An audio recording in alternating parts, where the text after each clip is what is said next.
దేశ స్వాతంత్రం కోసం నిరంతరం పోరాటం చేసి తెల్ల తెరల నుంచి విముక్తి కలిగించి మనకు స్వేచ్ఛా వాయువులను మహాత్మా గాంధీ గారు ప్రసాదిస్తే స్వాతంత్రం వచ్చిన దేశాన్ని ఏ రకంగా నడుపుకోవాలనో భవిష్యత్ తరాలను ఏ రకంగా అభివృద్ధి చేసుకోవాలనో భారత పౌరులకు ఏ హక్కులు ఉండాలనో అంబేద్కర్ గారు రాజ్యాంగం ప్రసాదించి ఈ రోజు మనందరికి కూడా సమానంగా జీవించే హక్కును కల్పించిండు.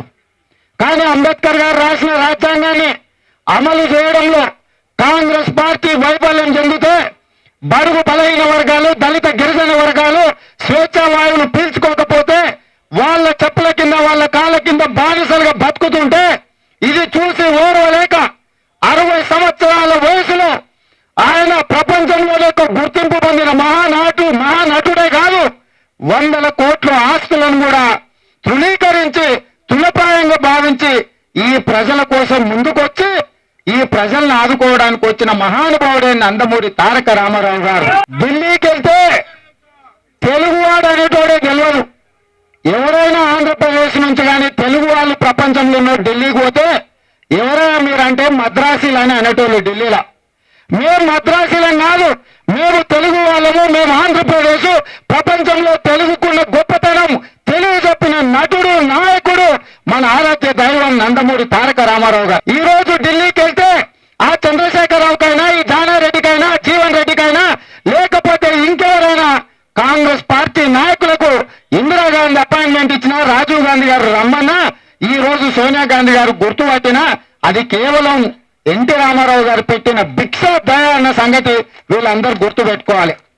అదే కాదు, ఈ రోజు బడుగు బలహీన వర్గాలకు సంబంధించిన దళిత వర్గాలు గిరిజన వర్గాలు ఈ రోజు రాజ్యాధికారంలో భాగస్వాములై ఈ దేశ పార్లమెంట్ కు స్పీకర్ అయినా శాసనసభకు స్పీకర్ అయినా ఈ దేశంలో బడుగు బలహీన వర్గాలు ఈ రోజు రాజ్యాధికారంలో భాగస్వాములైన అది కేవలం నందమూరి తారక రామారావు గారు ప్రసాదించిన వరమే అన్న సంగతి మనం అందరం గుర్తు పెట్టుకోవాలి. ఒకనాడు పాలితుల్లో ఉన్న బడుగు బలహీన వర్గాలు అదేవిధంగా దళిత వర్గాలు ఈ రోజు పాలకులుగా తయారైందంటే కూడా అది నందమూరి తారక రామారావు గారి వల్లనే అన్న సంగతి ఈ రోజు గుర్తు పెట్టుకోవాలి. ఇదే కాదు, ఈ రోజు శాసనసభను ఒక్కసారి చూడండి, ఆంధ్రప్రదేశ్ కాదు తెలంగాణ శాసనసభను ఒక్కసారి గమనించండి. ఆ స్పీకర్ కుర్చీలో కూర్చున్న మధుసూదనాచారి గారికి రాజకీయంగా అవకాశాన్ని ఇచ్చింది నందమూరి తారక రామారావు గారు. ఈ రాష్ట్ర ముఖ్యమంత్రి చంద్రశేఖరరావు గారు ఎక్కడో పాస్పోర్ట్ల పనుల్లో తిరుగుతుంటే పిలిచి టికెట్ ఇచ్చి ఎమ్మెల్యే చేసి అందులో ఈ రోజు ముఖ్యమంత్రి అయిందంటే ఎన్టీ రామారావు గారు ప్రసాదించిన రాజకీయ జీవితమే అన్న సంగతి గుర్తు పెట్టుకోవాల్సిన అవసరం ఉంది. అదే కాదు, ప్రధాన ప్రతిపక్ష నాయకుడు జానారెడ్డి గారు ఎక్కడో ఉంటే ఆయనను కూడా ఎమ్మెల్యే చేసి 11 పోర్టుఫోలియోలకు 30 సంవత్సరాల వయసులోనే జానారెడ్డిని మంత్రం చేసిన చరిత్ర మన నాయకుడు నందమూరి తారక రామారావు అన్న సంగతి చెప్తున్నా.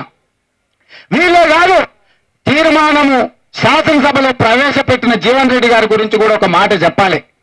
ఎక్కడో తిరుగుతుంటే జీవన్ రెడ్డి గారిని పిలిచి టికెట్ ఇచ్చి ఎమ్మెల్యే చేసి ఆయనను మంత్రిని చేసింది కూడా నందమూరి తారక రామారావే.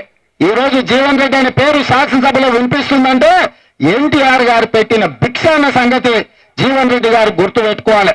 ఈ రోజు ఆ శాసనసభలో తీసుకుంటే 119 మంది తెలంగాణ ప్రాంతంలో శాసనసభ్యులు ఉంటే దాదాపుగా 80% శాసనసభ్యులు తెలుగుదేశం పార్టీ నందమూరి తారక రామారావు గారు పెట్టిన రాజకీయ భిక్షతోనే శాసనసభలో ఉన్నారు. మరి ఏం పొయ్యకాలం వచ్చిందో జీవన్ రెడ్డికి చంద్రశేఖరరావుకు నాకైతే అర్థం కాలే.